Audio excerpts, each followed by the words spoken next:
Hello friends, welcome to Nila's moral stories. வாங்க next story பார்க்கலாம். ஒரு ஊரில் ஒரு வக்கீல் இருந்தாரா. அந்த வக்கீலுக்கு எப்பவும் கேஸே பெருசாக வராதான். அதனால் அந்த வக்கீலுக்கு பணமே கிடைக்காதான். அப்போ ஒரு நாள் அந்த வக்கீல் ரோட்டில் நடந்து போயிட்டுருக்கப்போ ஒரு ஹாஸ்பிட்டல் முன்னாடி ஒரு போர்டு பார்த்தாரா. என்ன போர்டுனா, அந்த ஹாஸ்பிட்டலில் ஒரு டாக்டர் இருப்பார். அந்த டாக்டர் உங்களுக்கு எதாவது டிசீஸ்னால் நான் அதை க்யூர் பண்ணிட்டேன்னா நீங்கள் எனக்கு 500 ரூபா தரணும். சப்போஸ் என்னால் அந்த டிசீஸை க்யூர் பண்ண முடியலைன்னா நான் உங்களுக்கு 1000 ரூபா தரேன் அப்படின்னு இந்த போர்டில் போட்டுருந்துச்சான்.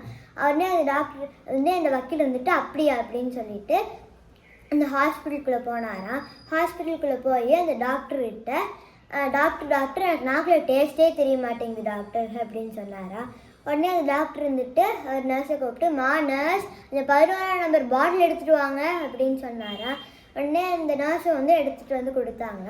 உடனே அந்த டாக்டர் அந்த இங்க் ஃபில்லரில் அது பெட்ரோலாம், அந்த பெட்ரோலை இங்க் ஃபில்லரில் 2 சொட்டு எடுத்து அந்த வக்கீலோட நாக்கில் ஊற்றினாரா. அப்போ உடனே அந்த வக்கீல் ஐயோ அம்மா அது பெட்ரோலு அப்படின்னு சொன்னாரா, கத்துனாரா. அப்புறம் உடனே அந்த டாக்டர் இப்போ டேஸ்ட் தெரியுதா, 500 ரூபா கொடுங்க அப்படின்னு கேட்டாரா. உடனே அந்த வக்கீலும் 500 ரூபா போச்சு அப்படின்னு சொல்லிட்டு 500 ரூபா கொடுத்துட்டு வந்தாரா. அடுத்தட நல்லா பிளான் பண்ணி போய் அதே ஹாஸ்பிட்டலுக்கு போய் அதே டாக்டர்கிட்ட டாக்டர் எனக்கு காதே சரியாக கேட்க மாட்டேங்குது டாக்டர் அப்படின்னு சொன்னாரா. உடனே அந்த டாக்டர் அதே நர்ஸை கூப்பிட்டு, நர்ஸ் இந்த 11ஆம் நம்பர் பாட்டில் எடுத்துகிட்டு வாங்க அப்படின்னு சொன்னாரா. உடனே இந்த வக்கீல் ஐயோ அம்மா அது பெட்ரோல் ஆச்சு அப்படின்னு கத்துனாரா.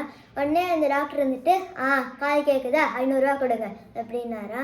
உடனே இந்த வக்கீல் 1000 ரூபா போச்சு இந்த டாக்டர்கிட்ட அப்படின்னு சொல்லிட்டு இந்த 500 ரூபாய் கொடுத்துட்டு அப்புறம் யோசிக்கிறாரா. என்னென்னா, இந்த டாக்டர்கிட்ட எப்படியாவது இந்த 1000 ரூபாய் திருப்பி வாங்கிடணும் அப்படின்னு சொல்லிட்டு அடுத்த தடவை இதே மாதிரி நல்லா பிளான் பண்ணி போய் அந்த டாக்டர்கிட்ட டாக்டர் எனக்கு கண்ணே சரியாக தெரிய மாட்டேங்குது டாக்டர், ரொம்ப மங்களாக தெரியுது டாக்டர் அப்படின்னாரா. உடனே அந்த டாக்டர் அப்படியா சார், இந்த ப்ராப்ளம்க்கு எனக்கு மருந்து தீர்ந்து போச்சு, அதனால் நான் உங்களுக்கு 1000 ரூபா தந்துடுறேன் சார் அப்படின்னு சொல்லிட்டு அவர் பாக்கெட்டுக்குள்ளே இப்படி கைவிட்டு ஒரு 100 ரூபா நோட்டை எடுத்து கொடுத்தாரா. உடனே அந்த வக்கீல் அந்த 100 ரூபா நோட்டை பார்த்துட்டு, என்ன டாக்டர் 1000 ரூபா தரேன்னா 100 ரூபா தரீங்க அப்படின்னு கேட்டாரா. உடனே அந்த டாக்டர் கண்ணு தெரியுது 500 ரூபா கொடுங்க அப்படின்னு கேட்டாரா.